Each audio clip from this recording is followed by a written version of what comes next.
দিকে, কারণ নদিয়ায় তৃণমূল কর্মীকে কুপিয়ে খুনের অভিযোগ উঠছে। নদিয়ার থানার পাড়া এলাকার ঘটনা, যা জানা যাচ্ছে ধারালো অস্ত্র দিয়ে কুপিয়ে খুন করা হয়েছে সাকিব শেখ নামে এক ব্যক্তিকে। নদিয়ার তৃণমূল কর্মী তিনি। নদিয়ার তৃণমূল কর্মীকে কুপিয়ে খুনের অভিযোগ।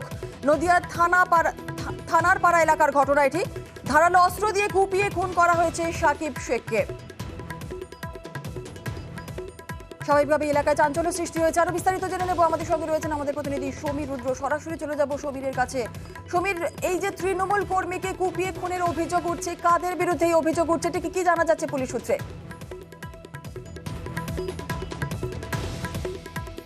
দেখা জুনেলা থানারপাড়া থানার চরমক্তারপুরের বাসিন্দা সাকিব মণ্ডল গতকাল সন্ধ্যায় তিনি খুনান। তার পরিবারের দাবি যে কংগ্রেস আশ্রিত দুষ্কৃতীরা তাকে খুন করেছে এবং তাকে ধারালো অস্ত্র দিয়ে কুপিয়ে খুন করা হয়। পুলিশ দেহটি উদ্ধার করে নিয়ে গেলে পরে তাকে মৃত বলে ঘোষণা করা হয় এবং আজ সকালে ঘটনাস্থল থেকে কিছুটা দূরে ঝোপঝাড়ের মধ্যে কিন্তু ধারালো অস্ত্র পড়ে থাকতে দেখেন স্থানীয় বাসিন্দারা এবং পুলিশ গিয়ে সেই অস্ত্রটি উদ্ধার করে। তবে পুলিশের দাবি এর মধ্যে কোনো রাজনীতি নেই, পারিবারিক বিবাদ এবং জমি সংক্রান্ত বিবাদের জেরে খুন হয়েছে। তবে মৃতের পরিবারের দাবি যে বেশ কিছুদিন ধরেই ওখানে সে তৃণমূল কর্মী বলে পরিচিত এবং যে পরিবারের সঙ্গে গন্ডগোল, তারা কংগ্রেস আগে একসময় তৃণমূল করতো কিন্তু তারা বর্তমানে কংগ্রেস করছে এবং সামনে যেহেতু ভোট এবং আজকে যেহেতু ভোট ঘোষণা, সেই ভোটের আগে কিন্তু এলাকায় সন্ত্রাস বা আতঙ্কের পরিবেশ সৃষ্টি করতে কিন্তু কংগ্রেস আশ্রিত দুষ্কৃতীরা তাকে খুন করেছে এবং ঘটনা তদন্ত শুরু করেছে পুলিশ। তবে ইতিমধ্যে কিন্তু মৃতের পরিবারে মৃতের বাবা কি বলছেন শোনাবো। আমার বাড়ির কাছে দেখি তেরিয়ে চলে গেছি, আমি মারিনি রে। কি কারণে মারলো?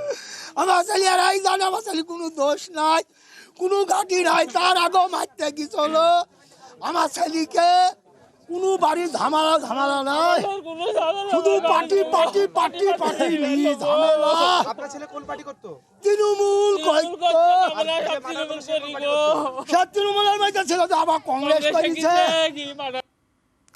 আবারও চলে যাব, সমীর আমাদের সঙ্গে রয়েছে। সমীর, মৃতের বাবা তিনি যে বিষয়টা বলছেন যে তার ছেলে একেবারেই নির্দোষ ছিল এবং এই খুন যেভাবে হয়েছে, তাকে যেভাবে তার ছেলেকে খুন করা হয়েছে, অভিযোগের আঙুল যাদের দিকে উঠছে, একটু জানতে চাইবো যে কংগ্রেসের তরফ থেকে, স্থানীয় কংগ্রেসের তরফ থেকে কি বলা হচ্ছে?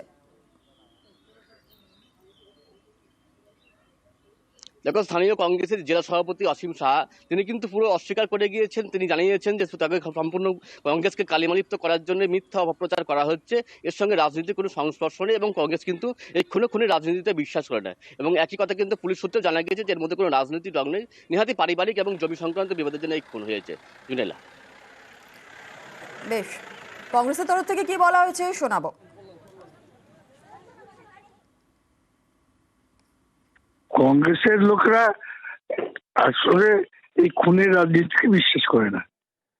বর্তমান নির্বাচনে এটাকে কংগ্রেসকে মেলায়ন করার জন্য এইসব রটানো হচ্ছে, কংগ্রেসের সঙ্গে জড়িত নয়।